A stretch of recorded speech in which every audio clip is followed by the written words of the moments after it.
You are now on YouTube.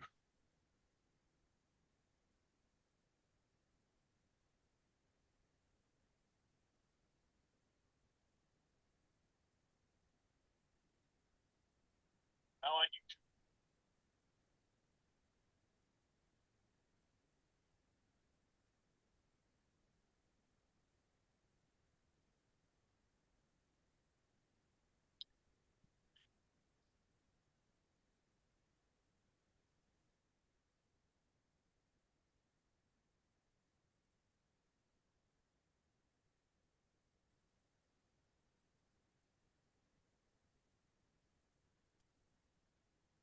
What's that?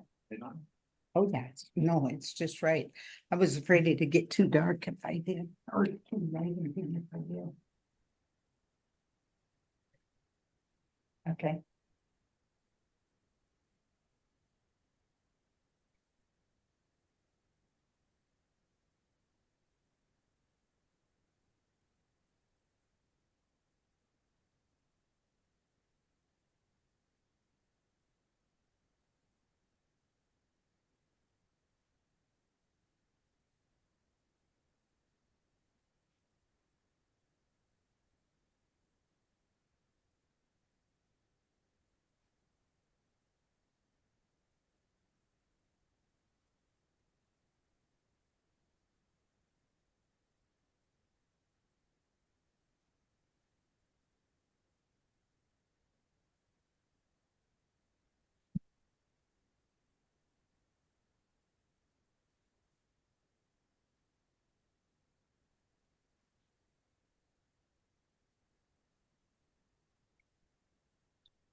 Hello, Kathy. Hello. How are you? I'm great, thank you. Do you have any big Christmas plans? Oh, Bozeman. All three of my grandkids will be home, and I'm pretty excited to go spend some more time with them. Oh, that's fun. They're all, there we go. How about you? Staying home. I have a grandbaby being born on the 26th. Oh my goodness, a Christmas baby. Mm-hmm. Wow, that would be awesome. Yeah. Hello, Russ. Oh, good. Hello. How's everybody doing? Wonderful to see you, Russ. Good to be here. Hello, fellow board members. Hi, Jody. And there's my Jody. I've already talked to him. I It hear looks- him. Oh, there he is. Yeah. And I see John is on as well. Oh, good.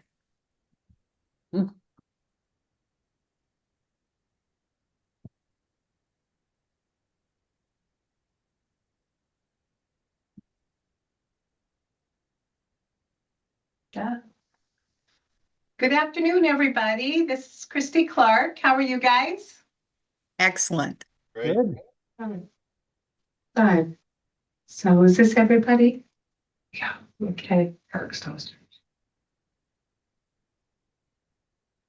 Right.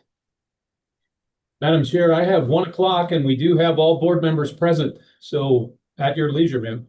All right, let's go ahead and I'm going to call the meeting to order and we're going to start with the Pledge of Allegiance. If everyone will stand, please. Oh. Right.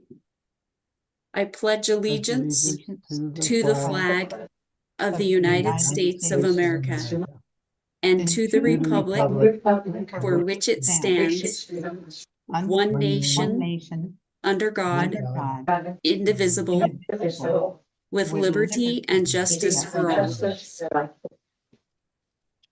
Thank you.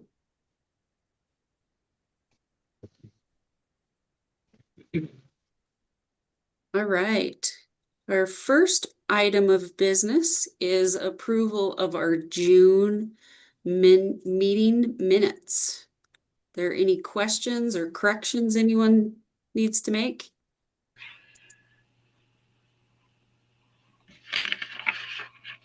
They look good to me.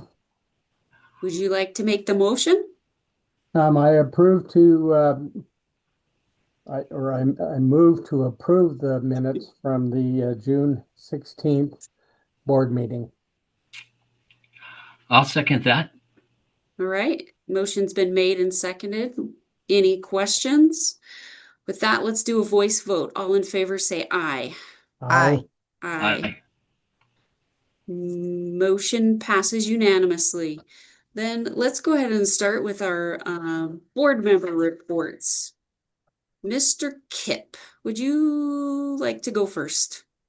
Okay, I'll start with Bannock. What's been happening at Bannock through the summer and fall and into the winter. The Bannock Days was a real success again this year. They had approximately 3,800 people attend in those 2 days. Next year, we'll be celebrating our 50th year of Bannock Days, which was started in 1976 as Heritage Day to celebrate the nation's bicentennial. Bannock Days are always held the third Saturday and Sunday in July. So this is one that needs to be on everybody's bucket list if you haven't attended a Bannock Days. Projects at the park, the historical preservation, as of this week, new siding was nearly completed on the school, the Masonic Temple, and the main Gibbons building. This is first siding. It was milled in Missoula, and it's very clear, not free trees. It almost looked like it was something artificial. It didn't look like fir boards to me. They treated it with linseed oil before putting it on. The carpenters are from Missoula. They'll start on the new stairs for the Masonic Temple this week. They poured the concrete and the sonotubes. They're ready.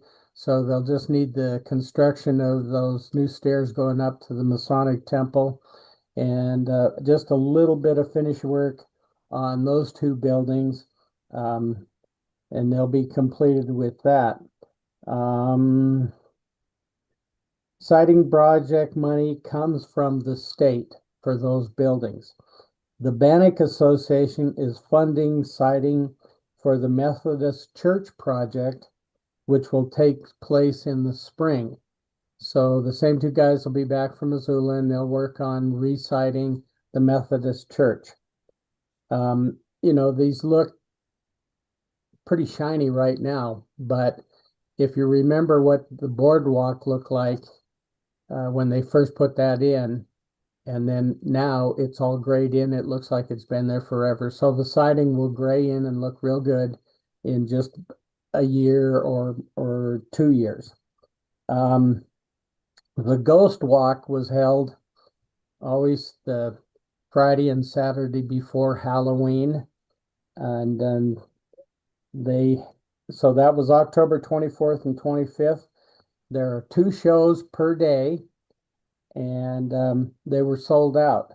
So there was 110 people per show. So they had a total of 440 people that come and attended the Ghost Walks. This is a pretty fun event. They have actors and they come out of the buildings and they do something that pertains to that building or that part of Bannock itself. This week, the Bannock Association is hosting its 4th annual Wreath Walk.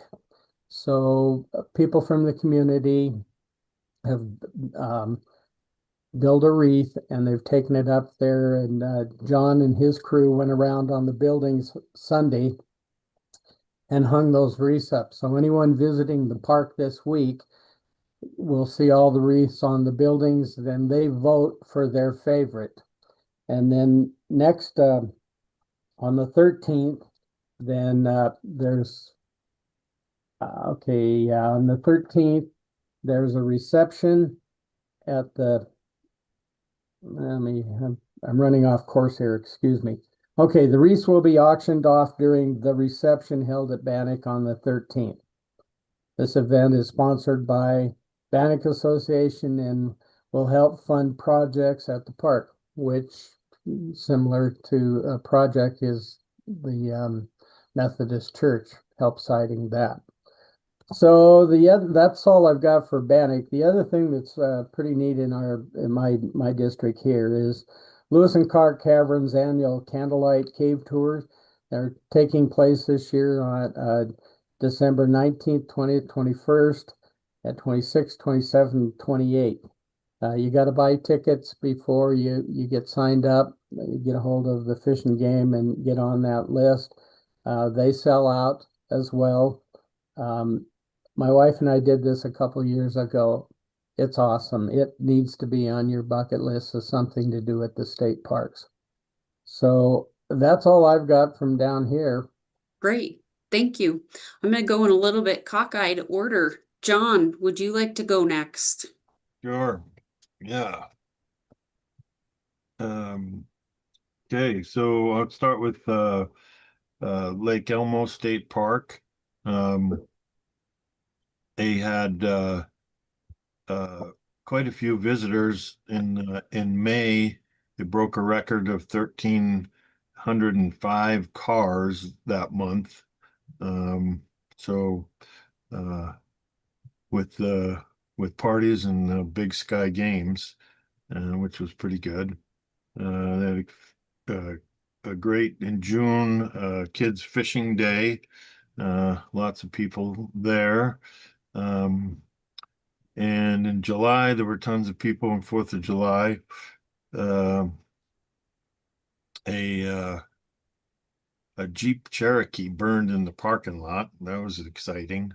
And a new walkway by the beach comfort station was put in. And there was also a rescue of floaters in the lake by the fire department. They have jet skis that they can go out and rescue people with, which is pretty cool. And let's see, that's July. And there was a high count, 17,171 cars that month. And August, there was some vandalism in the bathrooms. And let's see, paddleboard, let's see, Arnor and the River Rentals finished their paddleboard rentals over Labor Day weekend. The buildings at the lake were painted green, and removal of dead trees at the dog park. In September, bathrooms closed during the week after Labor Day. And let's see.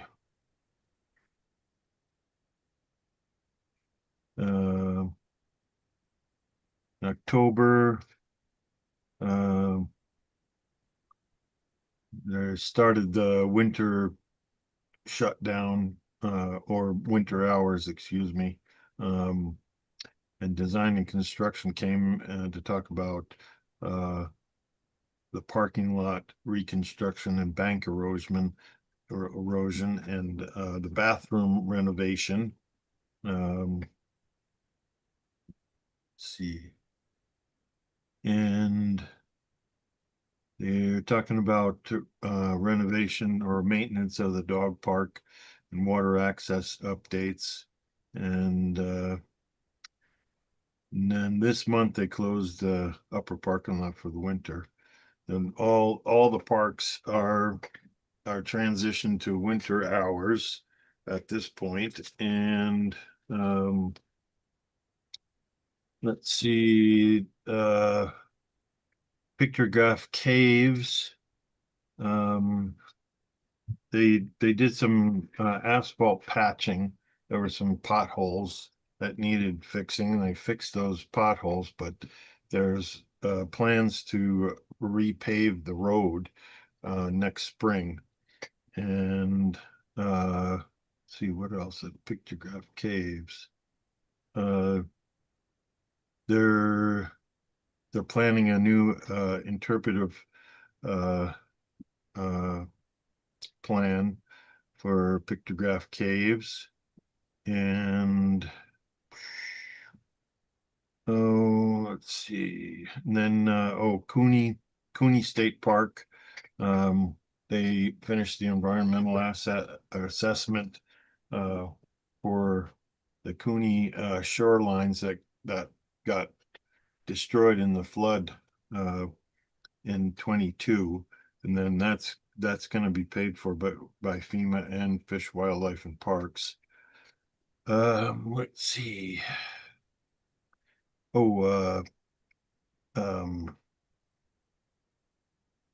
Chief Plentycoo State Park got new toilets. And oh yeah, and I forgot to say the vandalism at Lake Elmo State Park destroyed part of the bathroom. So they've got to remodel that. I guess that's about it. All right, thank you. Yeah. Kathy, Did they catch the vandals? That's what I want to know. I think so, yes. Good. There's just nothing more aggravating than vandalism, you know. Anyway, Makoshika and my part of southeastern Montana, or all of eastern Montana, as always, there's so many projects and we're always waiting on funding and whatnot, but the plans are ready for additional campgrounds and playground designs. That's great. I think they made a very good decision in putting a cabin in instead of the yurt that burned down in that fire. I think that's a good decision. And I just wanted to make one note that I think is kind of fun. The Rosebud Battlefield is, I finally went there and I know I drove past it a number of times or the turn to go into it and should have been there a lot longer because it's really interesting in the 150th anniversary coming up of that. Those interpretive panels are excellent. When I went there, I ran into some folks from Europe, from the UK, and it was a couple, and he said he goes to all of the the Indian battlefields and the military battlefields.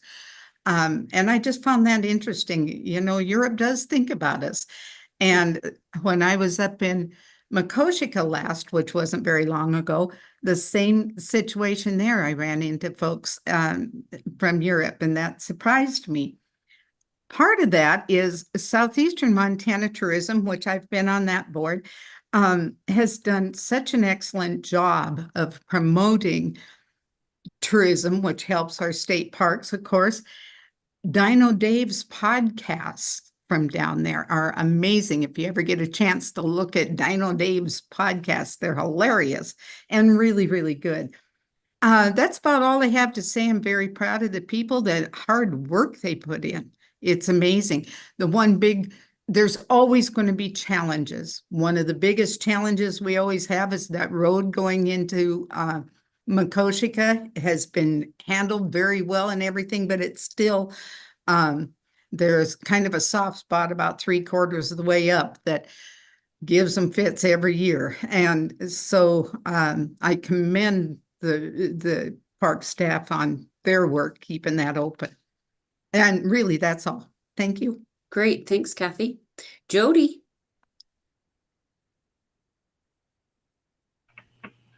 Thank you, Chairman Whiting. Let's see. Since we talked last, I kind of gave you a heads up on a possibility of me making a trip to Region 1, and that did happen. I got an invite by the Regional Recreation Manager, Dave Landstrom, to come up to Region 1 for a couple days. So I spent a day with Dave, looking at some of the latest improvements. One of the biggest ones on the list, if you did read the updates, there was the improvement at Yellow Bay and at this state park. When I was there in the spring, they had started construction on that, and it was a mess. And it was kind of neat to see, because what a transition from what I saw in the spring to the final product. I think when I was there this time in July, it was probably 95% complete and paving done, new boat ramp and trailer parking, relocation of the tent camp sites, and really came out nice. It was kind of impressive to see. You think it's not a very large site, and how they put some tent units in there right along the shore, kind of tucked away, and people are secluded right in there. People were enjoying it when we were there, and it's really worked out pretty well. And it's right there at the end where they did another one of those, the dynamic beach treatment to that beach there, which reduced or eliminated the erosion that was happening to the shoreline there, and increased the amount of shore that's available for visitors to use. So that was nice. We looked at a couple other sites. There's a couple of fishing access sites in that area that I had never seen before, that Dave just kind of took me through and showed me how busy these places are and the different uses. And it was kind of eye-opening. Also showed me a couple secrets in wayfarers that I hadn't seen before. And then that pretty much gobbled up the day. And then the next day, I linked up with the Thompson Chain of Lakes park manager, and we just spent most of the day going up to the Thompson Chain of Lakes, which I had never seen before. Very nice. And if you're not familiar, Logan State Park is the only developed park there. The others are rustic, dispersed camping, beautiful lakes. I guess there's some muskies in some, and the fishing's pretty decent. Some non-motorized lakes, just really crystal clear water. Beautiful, beautiful area. So that was fun, and I'm very thankful to those gentlemen to welcome me up to Region 1 and show me around. It was worthwhile trip. For Region 2, as you guys know, at our last meeting, I have been involved with the Fish Creek State Park Trails planning effort there. There was a collaborative group set up to propose trails for that area, and I am on the panel for that. So just kind of sitting in these meetings. We just completed 2 workshops that were held in Missoula, and the collaborative was to propose trails and to bring this package together to present to FWP. It wasn't quite what I expected. There was a facilitator that managed the meetings, and things went by very fast. As you can imagine, there's a lot of information and discussion that is warranted for this type of planning effort. So things happen pretty fast. A lot of discussion and time for questions and stuff had to be cut short. I know that there's a little confusion and some of this amongst other collaborative members, and there was several that expressed the need for additional meetings.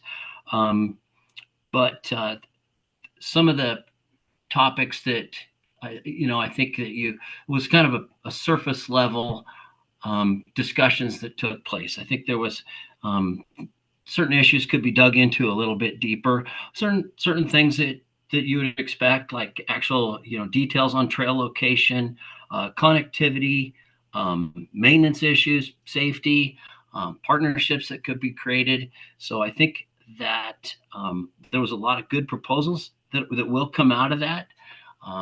And I think that these could be built on to develop a system of high quality, makes Fish Creek a high quality recreation destination. You could, towards the end of the meeting, there was some concerns by that came out from the Region 2 staff, and it's unfortunate because it really spurred some great conversation in some of these details, but time was short and we didn't really get to dig into that and address that. And I'm hopeful that some of these issues will come out. You could understand Region 2 staff concern. There's a room full of people here that are they're all got their hands out saying, "Give me my trail," and the staff is probably, I'm sure at this point, a little overwhelmed with some of this. So we've got, I think that if we take a look at some of the successful systems that are out there now, we have some good roadmaps to go forward, so that we don't have to reinvent the wheel. We can just we've got lots of examples to choose from, and that would guide this process. But it's good. I look forward to seeing what comes in the future. I know that Beth Shoemate, our assistant administrator, is gonna talk about this to us a little bit, give us the nuts and bolts of that. So, well, thank you, Chair Whiting. I appreciate it, and I'll turn it over to you. Great. So in my region, of course, I've got Giant Springs State Park. They have tons of programming that happens out there throughout the year. They had a concert, they had a food bank drive in connection with it. They do trivia in the park, all kinds of things out there. They also resurfaced the Overlook Trailhead parking lot. Super nice. And out at Ackley Lake State Park, they've kind of revamped the parking area by the swimming dock out there. First People's Buffalo Jump, of course, they've got lots of programming out there. They're putting together some new interpretive panels. They also host the Kite Festival, the Mammoth Hunt, wolf presentation, stargazing, National Bison Day, and I know they have something planned for the holidays as well. Smith River, that season wrapped up, and they had a total of 5,279 floaters. And then FWP staff, some volunteers, and Montana Veterans Project and contractors completed the stream bank restoration projects at 4 of the different locations in September. And then, of course, out at Judith Landing, where we were last time, FWP held a tribal meeting to go with the public comments, public meetings that we've already had to talk about different thoughts about out there and planning for their milestones out at Judith Landing. So super great. Director Clark, would you like to give us your report next? Chair Whiting and members of the Park Board, it's a pleasure to be with you this afternoon. Thanks for the opportunity. It's busy around here at Fish, Wildlife and Parks as we're trying to wrap up our season. We just did season setting through the commission last week, and that was a heavy lift for the staff. As far as the parks side of things, I met with the Parks and Rec management team last week, and what a great bunch of folks they are. We talked about priorities for the next session and things, expectations, and what we want to think about for the future. In other news, we wrapped up another successful season here with the staff catching up on work, planning for the next season. Regional parks and maintenance managers last week strategized on key topics. Technology and staff recruitment and retention were high on the list of topics. And it was really fun just to hear from them and how things are going. Fish, Wildlife and Parks Fish, Wildlife and Parks administers a variety of trail-related grant programs, which you'll learn more about later in this meeting. The application period for the 2026 grant cycle is now open. The tickets are available for the candlelight tours at Lewis and Clark Cavern State Park, which is a wonderful tradition for our visitors. The tours run from December 19th through the 21st and December 26th through the 28th. There are still a few tickets left, and they can be reserved on our website. Staff are hosting first hikes on January 1st at state park locations throughout the state. FWP participates in this national tradition that encourages Americans to get outdoors despite location or temperature to celebrate the new year. You can find first hikes on our website, which are currently planned at Cooney, Missouri Headwaters, First People, Makoshika, Pictograph Cave, and Spring Meadow Lake, Travelers Rest, all in Region 1 parks. In other news, Marina Yoshioka has taken another position. She will be managing the parks for the city of Missoula, although we're really sad to have Marina move on. She was a big part of our leadership team here. We are excited for her to have that opportunity. We'll be doing interviews for her position the first part of January. We brought on a couple other new staff in the leadership team. Jessie May joined us as the executive assistant to the director's office. She is appointed under me, and she comes from agriculture. She was my assistant there. Eric is focusing entirely on commissions and the Parks Board. So he's able to dedicate more time to that.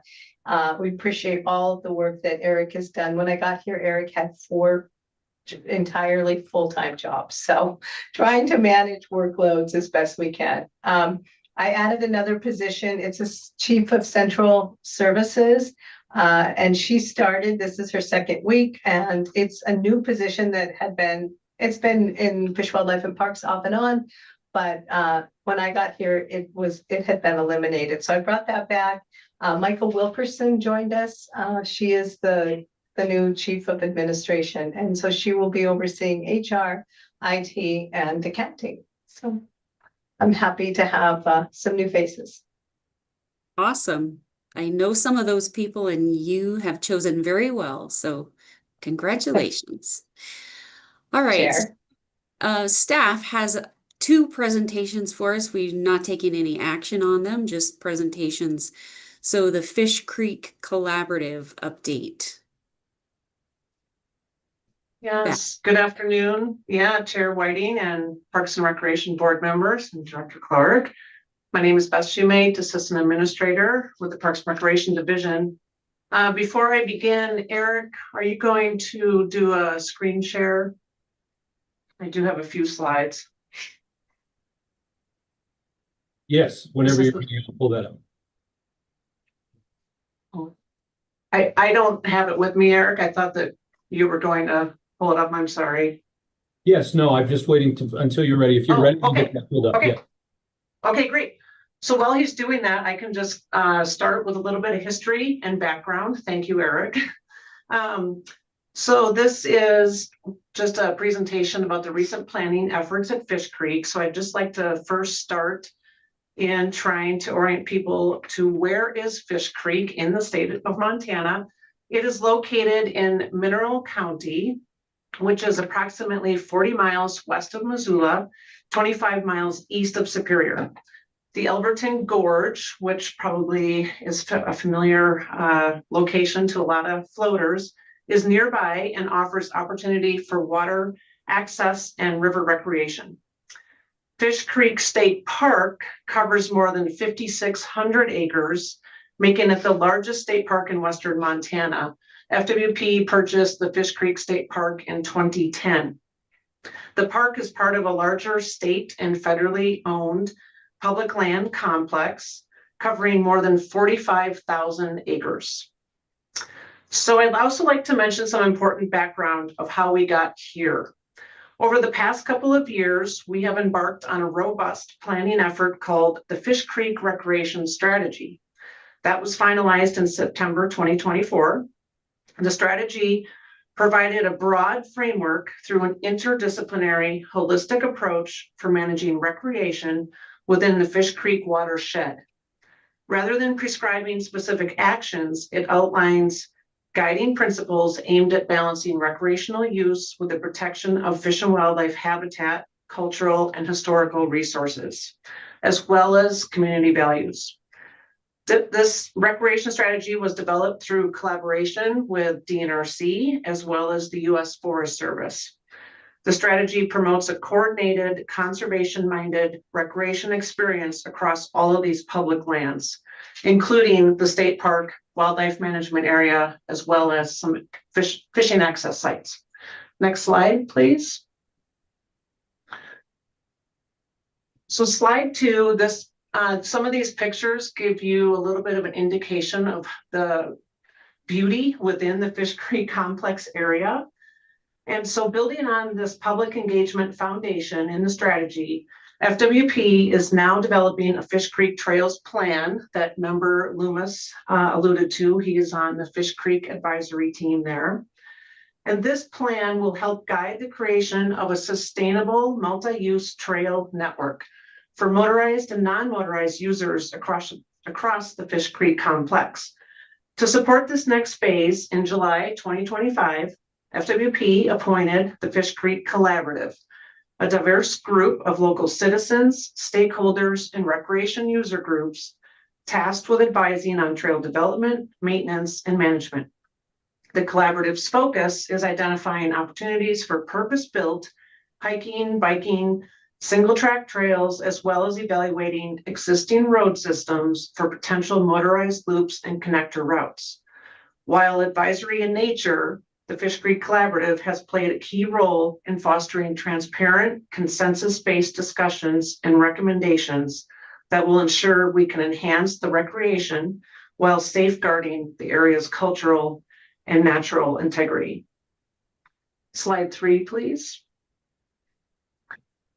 So here is the group. This is the Fish Creek Collaborative, as well as some of the Fish, Wildlife, and Park staff, especially some of our Region 2 staff out of Missoula. And in order to collectively understand the breadth of what exists on the ground throughout the Fish Creek complex, we knew that we must first inventory current conditions and routes. We therefore hired Logan Simpson, who is a skilled contractor that provides excellent GIS expertise to accomplish this enormous task.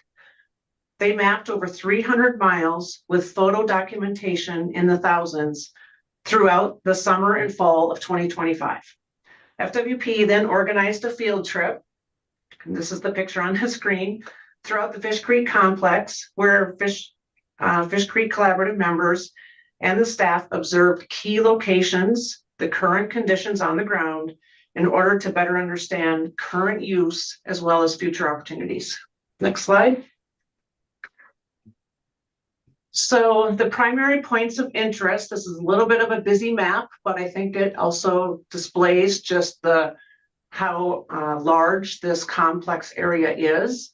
And so there are a few primary points of interest that were identified by both the contractor, Logan Simpson, as well as the Fish Creek Collaborative during the field trip, as well as during the workshops, to consider these recreational opportunities while also understanding the terrain limitations and any additional context for how Logan Simpson actually conducted that trail and road inventory.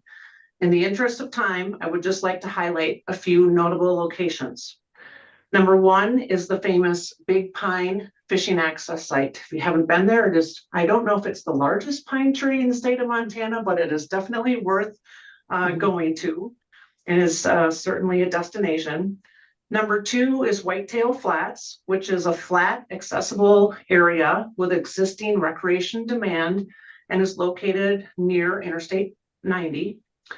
Number three is the Octopus. This is considered a historic timber road system illustrating network complexity. Number six is Sear Peak Overlook, which is a high-value destination viewpoint. And letter D is the Williams Peak Fire Tower, which is also noted as a future access priority. Next slide, please. So then we moved into the workshops, and we had workshop number one held on October 30th. This workshop created a shared foundation among the Fish Creek Collaborative members and their diverse interests and knowledge outlining the desired conditions. Public engagement included an open, live-streamed, and recorded work session supported by written public comment opportunities. During workshop number one, the members reviewed the recreation strategy principles, which I mentioned in the background, as well as management goals. They also identified desired recreation experiences and resource protections. And I just want to say thank you to the regional staff, as well as especially our biologists, who provided excellent resource-based information to the FCC. They also started to map out known and potential recreation areas using the trail inventory conducted by the third-party contractor. The facilitator ensured equal engagement and transparent dialogue. Next slide. Workshop number two was held on November 6th and focused on collaborative recommendations and feasibility. In other words, what can be accomplished on this grand landscape. Each member presented their top three ideas, which fostered strong transparency and collaboration. The group identified alignment and discussed those areas along with the facilitator's assistance. Whitetail Flats, I pointed out on the map there, that is a great example of where consensus was built due to the terrain features as well as the location for a diversified use opportunity amongst the group. Considerations included wildlife, partner lands, implementation feasibility.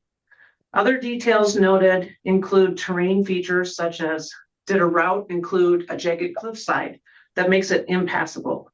or is a route adjacent to a bull trout stream. Each workshop was focused on facilitating working sessions between the members as they work through details of the trail planning process to seek consensus on the recommendations. We also provided an open public comment opportunity during workshop number 2. Last slide. This slide discusses, this is a busy slide, so apologies for that. You probably can't read the fine print unless you really zoom in. But this slide essentially discusses how the Fish Creek Collaborative's recommendations will move to an on-the-ground implementation effort.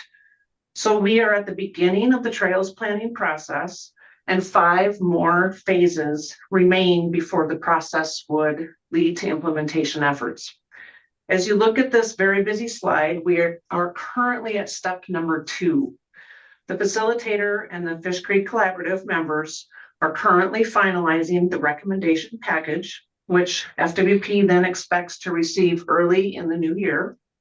Once delivered, FWP will immediately move into step number 3 and open the package for public comment, with a review period lasting approximately 30 to 45 days, which is in line with our standard practices.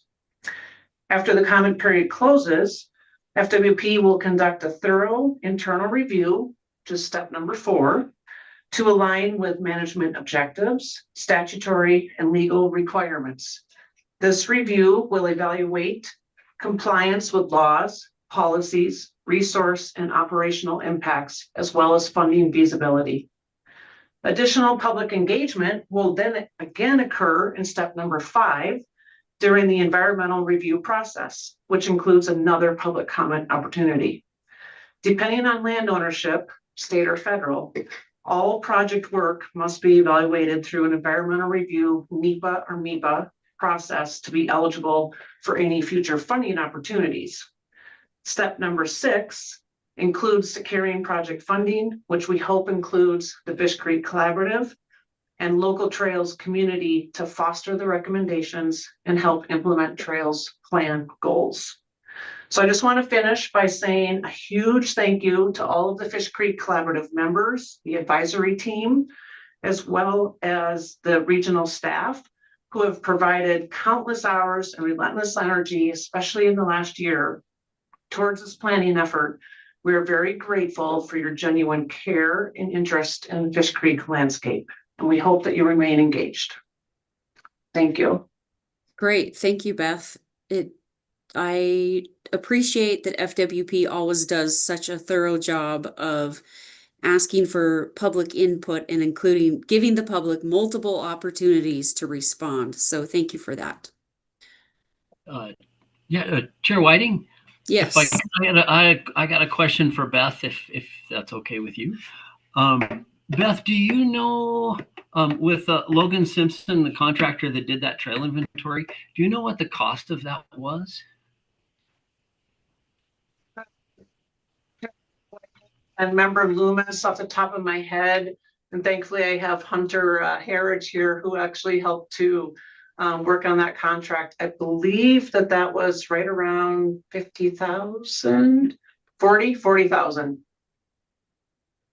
Yeah, definitely an extensive effort.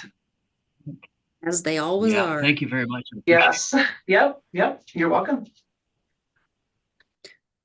All right. Beth, are you also doing the trail grant program update presentation?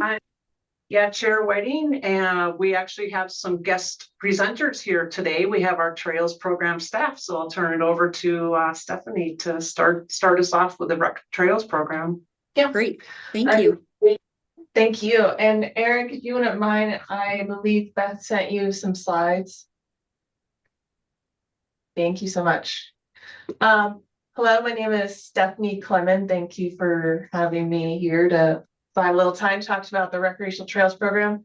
I will be very brief in the interest of time. There's a few different programs to go through. But just as a quick overview, I manage the Recreational Trails program, which is a grant program made publicly available to all kinds of groups and nonprofits and cities and counties, etc., to apply for those funds. So next slide. Thank you. The program started, I was doing some research. It actually started in 1991, 1992, right around there, through federal highways and the Federal Highway Trust Fund, which represents a portion of motor fuel excess tax collected from non-highway recreational fuel. I can't say the word fuel today. So such as snowmobiles, all-terrain vehicles, et cetera, et cetera. So that funding has been put aside to provide, expand, and improve recreational trails and access for both motorized and non-motorized use across the country. Of course, each state receives an allocation, including Montana. To accommodate those requirements, we follow a 30-30-40 allocation, which is put in place by Federal Highways. 30% of our funding must be used for non-motorized recreational uses. 30% must be used for motorized recreational uses. And then we do have a 40% that can be diversified. We obviously have a lot of trails that see both motorized and non-motorized uses. So that pocket of funding is very important too. 5% of the funds may also go towards education and safety. We see a lot of these funds go towards things like avalanche safety awareness, education programs, avalanche forecasting, and then there's other programs across the state for different types of trail ethics and trail types of education programs that nonprofits provide. Next slide. So just taking a quick look at the funding, just so you have an idea of what we're getting and how we're spending it. We get a roughly 1.5 million a year, which after administration would leaves about 1.4 for projects annually. This is each individual year. Sometimes we get a little bit more than that. It just depends on how the money flows from year to year and what we're using. So usually what we have to physically give out each year is 1.5 million. Awardees are allowed to ask up to 100,000. They have 2 years to spend that money with an option of 1 year extension. And federally, we are required to have a 20% match for this. Luckily, a lot of programs are able to use volunteer time to meet the 20% match, which is what we see often, especially with our nonprofits. They rely heavily on that piece. Next slide. So I'll just touch this very briefly. This is just a slide about eligibility. The scope of eligibility goes pretty wide. A lot of folks can apply for this funding. And the types of projects also has a very wide breadth, everything from maintenance and restoration of existing trails, creating new trails, trailhead and trail side facilities, purchasing equipment. We see a lot of groomer type equipment for winter cross-country skiing and snowmobile grooming type equipment, very expensive type of stuff that folks need to keep up with the trail use each year. Again, educational programs, trail signage, which we've seen a lot in the last couple of years of requests for that kind of thing, which equals trail safety and also just improving the quality of the folks' time being out on the trail, improving their experience. And then also weed management of trail corridors and trailheads. Next slide. And this, I just wanted to quickly illustrate what a typical cycle looks like for us. Like Beth said, we are now open for the 2026 application cycle. So last year we received $2.2 million in requests and we gave out about 1.5 million. And then you can kind of see the breakdown there between motorized, non-motorized, and the types of projects that we funded out. So it's pretty high demand, very competitive program each year. Last year, we received 38 applications, but I have seen years where we received 50, 55. I think in the earlier years, I've seen numbers upwards of 60 applications a year. So it's definitely a heavy pull for staff, and we have an internal review team as well as our state advisory trails committee who look at these applications. So it's quite the job to go through every application. But it's very competitive and it puts a lot of good work on the ground. Last slide. And then just really quick, I just wanted to throw a couple of photos of example projects that have been completed in the last few years. On the left side, this is just a trail maintenance project done by one of our groups who does work across the state, actually, for motorized and non-motorized type of trails, making sure that trails are clear and free of down debris so that folks can get out there and enjoy the trails without getting hung up in fallen trees across the trail.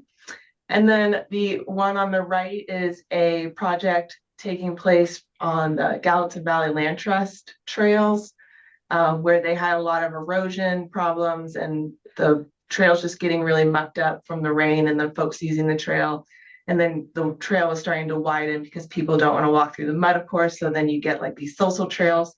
So they put in a much nicer sort of boardwalk situation to go over those areas, those sensitive areas, keep people on the trail, protect the resource, and just create a better experience all around. So I know that was quick, but thank you for the time and seeing what the recreational trails program does. Thanks. Great. Thank you very much. I've got a question. That last slide, not the last one, probably the second to last, there was 38 applicants and you awarded 28 grants. Did all of those 28 get their full request or did they get something less? That's a good question. It's a mix. Some people do get full funding. I don't have the numbers off the top of my head of who did. But then there are people who receive partial funding for the project. In our application, we asked folks if we were to offer partial funding, what would they prioritize? And so that's one of the ways we help decide how to go forward with the application. But in short, it's a mix, just depending on how many projects are being requested, the amounts of those projects, and how far we think the money can go, if it's full funded or partially funded. Thank you. Okay, trail stewardship program is next. I think there's some slides for that as well, Eric. So the trail stewardship program was established during the 2019 legislative session with Senate Bill 24. Since its establishment, it's awarded over $7.6 million to 180 projects across the state. You can go to the next slide. So some information about the program. The funding comes from a portion of the $9 light vehicle registration fee, $1.37 of that, as well as a portion of medical or recreational marijuana tax revenue. It's 4% of that tax revenue goes directly to the trail stewardship program. The purpose of the program is to grant funds to trails for development, renovation, and maintenance of both non-motorized and motorized recreational trails and trail facilities throughout Montana. And these trails have to be recreational in nature, not utilitarian. So walking paths, not sidewalks, and recreational experienced trails, not roads. And the program has a 40-40-20 allocation. Everything with trail stewardship program is similar to RTP since it was built based on RTP. But 40% of funds go to non-motorized projects, 40% of funds go to motorized projects, and 20% of funds go to diversified projects. And these allocations are new for this year. So the next slide talks about Senate Bill 310, which was passed during this past legislative session, revising the trail stewardship program. The main things it did are expand the eligibilities to allow more project types. So some of those new project types are economic impact studies, feasibility and planning studies, and safety and ethics education. Also trail data collection for safety and planning, and equipment purchases and maintenance. So all of these items were not eligible previously and now are. And those allocations we just talked about on the last slide are also new. Previously, we'd operated on the 30-30-40 breakdown, similar to RTP. But that was never written into the program. It was more a guideline. Now this is written into law. And also, it's not on the slide, but if one of those groups doesn't meet their percentage allocation, it reverts to any other groups that have more applications. So if we didn't have 40% of the funding going towards non-motorized projects, if we didn't get enough applications there, it could go into the other types. And then probably one of the biggest things that this new bill did for folks is allow for advances. So 75% of grant funds can be forwarded to the successful applicant when the grant's awarded, and then the remaining 25% once those have been spent. And this will really help out a lot of smaller groups. Previously, the grant was reimbursement only, which means they have to have the funds up front to start getting work done. And for some of our smaller organizations, that's a really big lift and makes it difficult to apply for grant funds. So this should be helpful and allow more folks to use the program. Next slide. A little bit more information about funding. So currently our authority is $4 million per biennium or $2 million a year. Similar to RTP, our max award is $100,000. And awardees have 3 years to spend the funding. We have allowed extensions on request of applicants that have circumstances that warrant extending.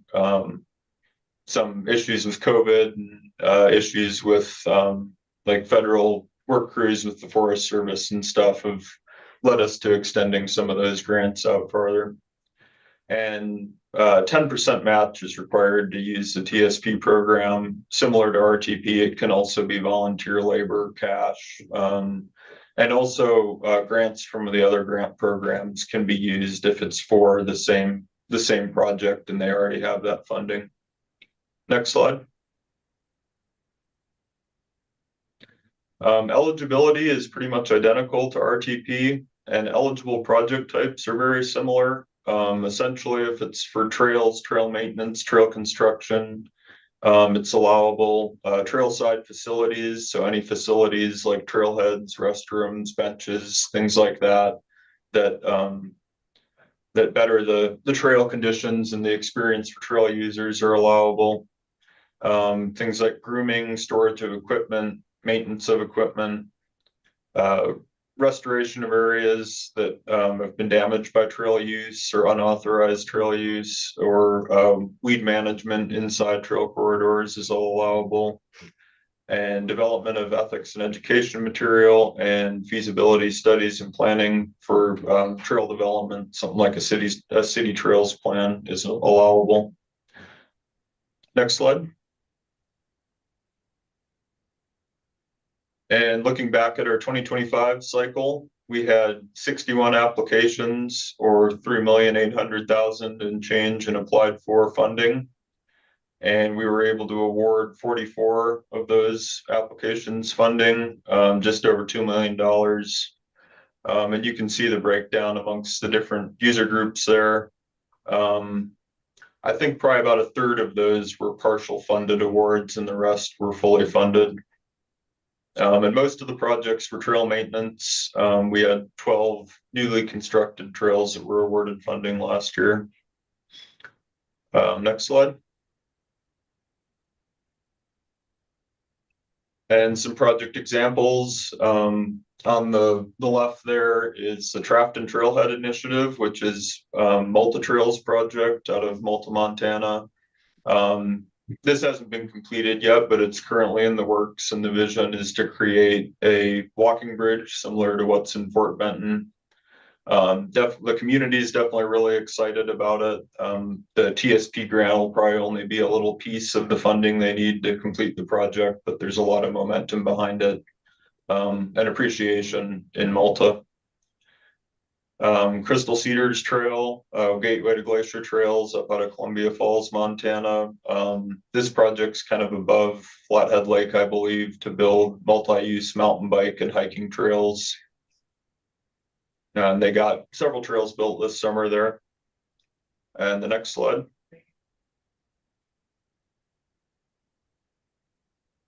And then some motorized projects this year, Montana Trail Vehicle Riders Association did some work in Pipestone, which is probably the biggest and most notable OHV area in the state. This was the first time they'd done single track trail maintenance there. And some of these trails, I think this is the first time they've ever been maintained since they've been in existence. They also did some work in the Bozeman Ranger District, maintaining 50-inch trails. And Montana Trail Vehicle Riders uses funding from pretty much all of our programs. They apply every year, and they have an extensive trail maintenance program across the state, doing coordination with Forest Service offices and local trail rider groups to get this work done. So definitely a lot of good things getting done by that organization. And then over in Mineral County, we have the West End Trail Revitalization Project. This was put in for by Montana Night Riders Snowmobile Club because it's underneath the snowmobile trail. But the project was clearing landslide debris off of a road that the trail goes over in the wintertime and building barricades so that that debris doesn't keep getting into the road and blocking the road.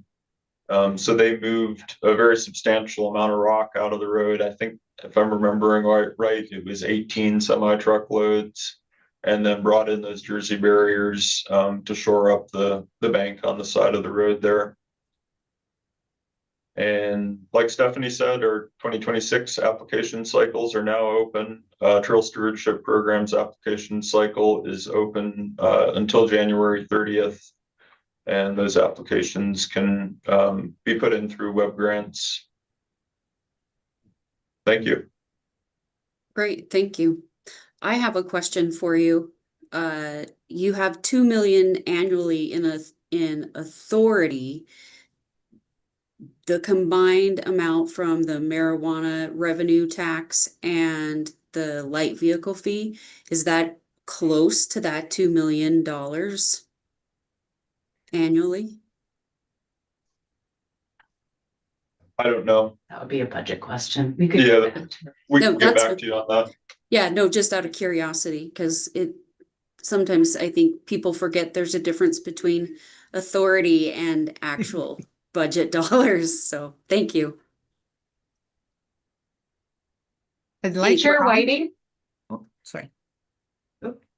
Chair Whiting, this is Renee Lemon, Division Administrator. I know you've got a hard stop at 2 p.m., so I was just going to suggest that we have one more presentation, but we can certainly save that for the next meeting. No, let's just go ahead. Okay. Thank you.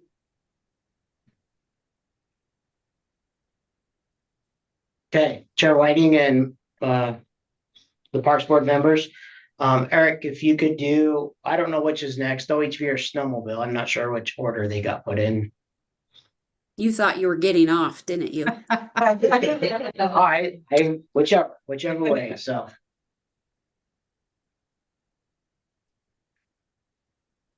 Yeah, so we'll go find the vehicle.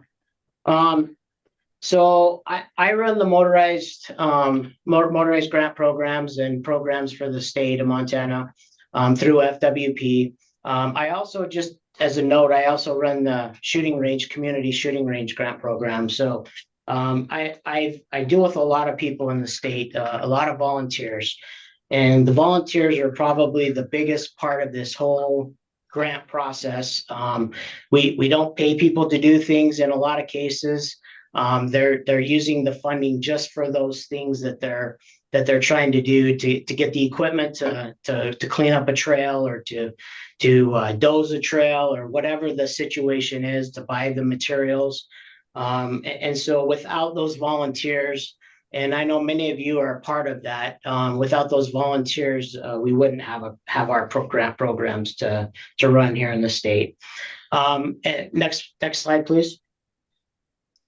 So the off-highway vehicle program has basically 3 funding sources. The first one is the state fuel tax, which is 1/8 of 1%. I wish it was more, because we really do need more in this program. The second funding source is the off-highway vehicle registrations. So any registrations that are purchased there's an off-highway registration and a license plate registration for on-highway use. Both those registration fees come back to the program. And then the third one is the summer motorized, the Trail Pass program. And so that program is a decal program that was instituted about around 2017 timeframe, 2019 it might have been, where we actually sell decals and for a 50-inch and a single track machine to be on those trails. And so that's where those fees come from. The purpose of the program is to create motorized trails, 50-inch and single track for the state. All users are able to use those trails. It's not just the motorized folks that are able to use those trails. Anybody's welcome on the trails, but that's actually what the program is trying to fund, or the use for 50-inch and single track trails. The OHP program has the 2 grant programs within it. The first one is the original off-highway grant program, and the second is the summer motorized Trail Pass grant program. The original OHV grant program was established in about 1991, in that time frame, and it's been around for a long time. The summer motorized, as I said, was 17 or 19. I apologize, I forget which session we actually did that. What was it? 19. Okay, because snowmobile was 15. So, next slide, please. In our programs, in our OHV programs, we have a total of $500,000 that's appropriated each year. So it's basically $1 million per biennium. So the original grant program gets about $200,000, and then the summer motorized has $300,000 within its program. There is the ability for applicants or sponsors to go in and to get 7% of their fee, their funds that their grants that they apply for. They're able to get a 7% back, and that's in order to help them write grants or to run their program and keep things up to date. A lot of times we want them to hire accountants and some of those people just to make sure things are run the way that they should be according to our guidelines and statutes. So there's in our program, we basically have a 10% match on this program in the OHV side, and so all of our grants, they either have a 10% match of volunteer time, equipment donations, or material donations could be there too. Next slide, please. And so between the programs, the original grant program, all the people listed on this slide up at the top there, federal agencies, tribal, state folks, county or municipalities, private corporations, or nonprofits, all of those are eligible to apply for our original grant program. The summer motorized is restricted to only nonprofits and private corporations. So it's not eligible for any government folks to apply for that. And that was done because they wanted to make sure that those went to those organizations and clubs in statute. And then some of the projects that we work on in the OHV, a lot of heavy maintenance, meaning that they use a dozer to go in and to straighten out the trails, whether it's a single track, which is about 24 inches, or a 50-inch trail. They're running a dozer type machine to go in and to take rocks out and to put in water bars and all the different trail pieces that they're doing. Other things that are eligible are signage, education classes. There is de-limbing and trail trail maintenance, widening the trails. That's another big thing. The trees get into the trails and then they restrict passage through. So next slide, please. A recap of this past year's grants. We had 12 applications, a little over 665,000 in requests. We were able to award 11 at 500,000, as I said, 300 for the summer motorized program, and then 200 for the original. And you can see here where the money was. Most of it went to the maintenance projects that we are running. And 11 of those projects were on federal land. So whether it's BLM or Forest Service, we don't do many projects off of federal lands, public lands. Next slide, please. And these are just some pictures of some projects that have happened this year.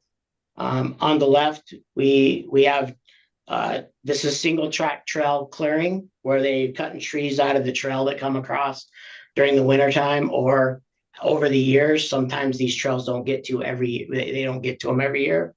And board member Loomis is there in the back on the first picture. He's the one behind the guy with the chainsaw. So he's very active in the single track world. And then on the very right is a OHV where they were doing weed spraying, and that was up above Big Sky. So in that picture there. Okay. Any questions on the OHV program?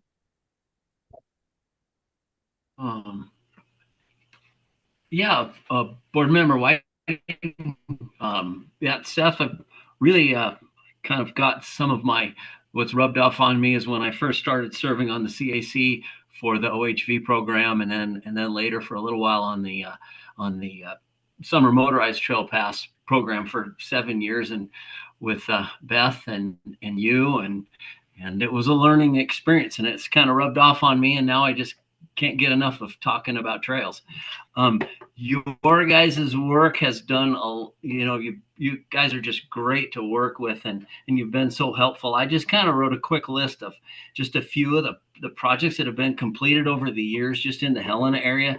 We've got trail maintenance, weed mitigation projects, signage programs for both snowmobile and OHV, gates, reroutes that have been completed for motorized and non-motorized users to mitigate erosion, protect wildlife, and private landowner and user conflict issues were addressed through funding over the years. So I can't thank you guys enough.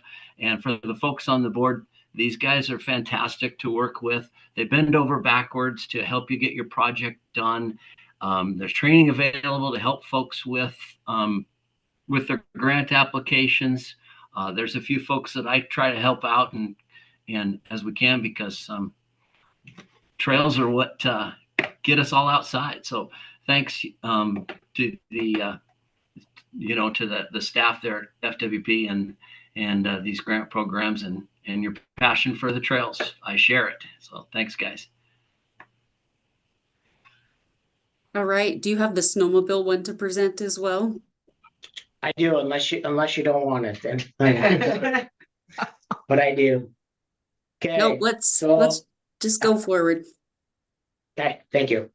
So the last program here we're going to talk about is the snowmobile program. Next slide, please. In this one, there's 4 funding sources, just as in OHV. There's the fuel tax, which is 15/28 of 1%. There's also the vehicle registration, so any snowmobiles being registered. And then there's also the winter resident and non-resident trail passes. And that was done, like I said, in 2015. That was done through the legislative process. One that was just implemented this past session was the $5 rental fee that is now associated with all snowmobile rentals. We are in the process of getting this implemented, and we've contacted all the rental vendors within the state and working with them to understand what we require of them and what statute says they have to do and provide for us. So that's a work in progress this year. And then that funding stays within the area for which it is collected. And so if it's collected in Kalispell, it'll stay in the Kalispell trail system. And we hope to have more grooming and be able to maybe purchase more equipment in those areas. The purpose of the program for snowmobile is to groom trails. That's our number one purpose. We spend our money in a lot of different ways within the program, and it's thanks to the other trail grant programs that we have, like TSP and RTP, that we're able to do that. But the number one goal, the one thing that I have to make sure happens, is that the trails get groomed. So just a few facts that come from the snowmobile program. We have 4,000 miles of groomed trails in the state of Montana.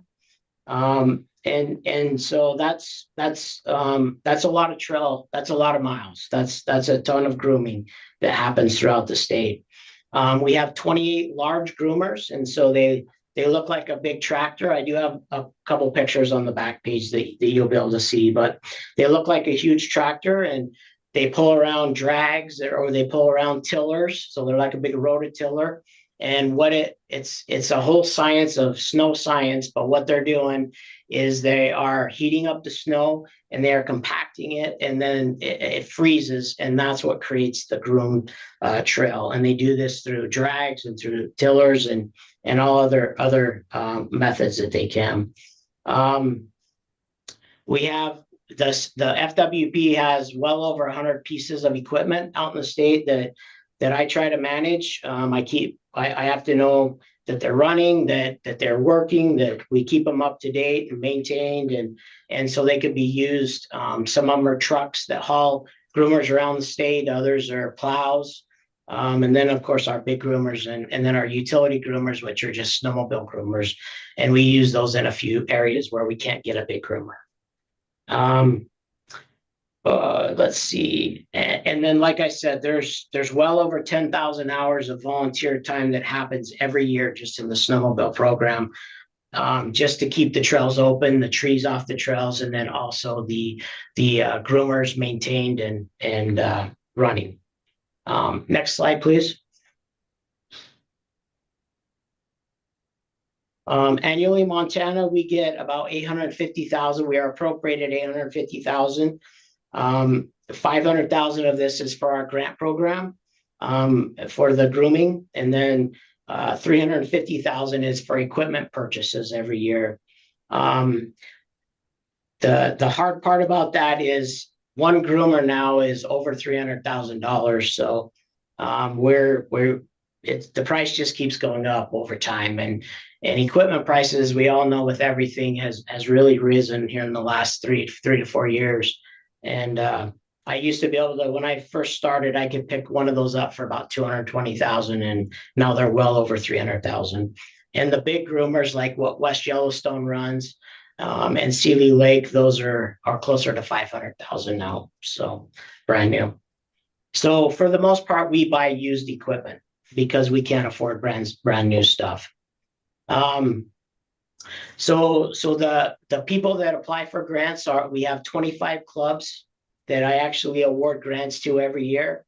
And they are able to request 75% of their grant funds up front. And the reason for this is they buy fuel in bulk, and those they do maintenance. So when they maintain when they do yearly maintenance on a groomer, that's anywhere from $4,000 to $7,000, depending on what maintenance they have to do. That's just changing fluids and those kinds of things. So that's the amount of money that they're spending on maintenance alone. Let's see.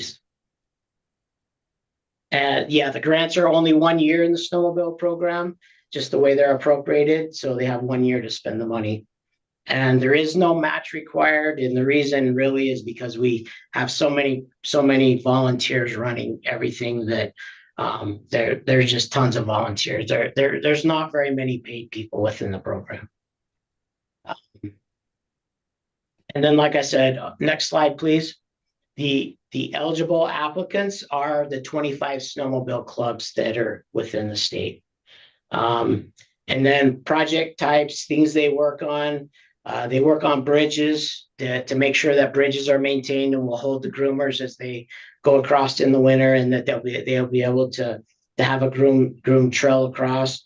They do de-limbing is probably one of our biggest expenses and things that the clubs work on, is trying to get the trees that overhang the trails. As a groomer is about 10 feet tall or so, in that range. As it gets 10 feet of snow, that raises it up close to 20 feet. And so that puts the trees way up 20 feet in the air in the summer. And so it's really hard to do maintenance in the summertime because of that. The height of the canopies of the trees coming over the trails. Because if they don't get those that are in the 20-foot range, then it breaks the windshields out. And those are anywhere from $3,000 to $7,000 for a new windshield. So, groomer sheds, they all have, most of them have a groomer shed that's heated, and so that helps get the snow and the ice off after they go out and groom all night long, in order to keep the groomers running. Next slide, please. 25 applications. We get about 625,000 in requests. And most of that has to do with startup costs for groomers that are broke down. And so we do give out 440,000, and then I have a little bit of extra that I'm able to help with repairs and maintenance on. But that's our awards are 440,000 when we provide those. And like I said, it's for grooming, so that's our main expense. Next slide, please. Here's just a couple pictures. On the left, you can see that this is a groomer in West Yellowstone, and it has a de-limbing attachment on the front end where the blade goes. They took the blade off and put that saw on, and that goes up up above the groomer. And so the best time to use this, and then it also goes all the way down to the ground. The best time to run this is right towards the end of the snowmobile season, when they are to the point where they can't groom anymore because they still have some snowpack. They can get it up above the normal 10 foot or 12 foot of the groom, and they can get it up closer to the 20 feet that we need to get the limbs off.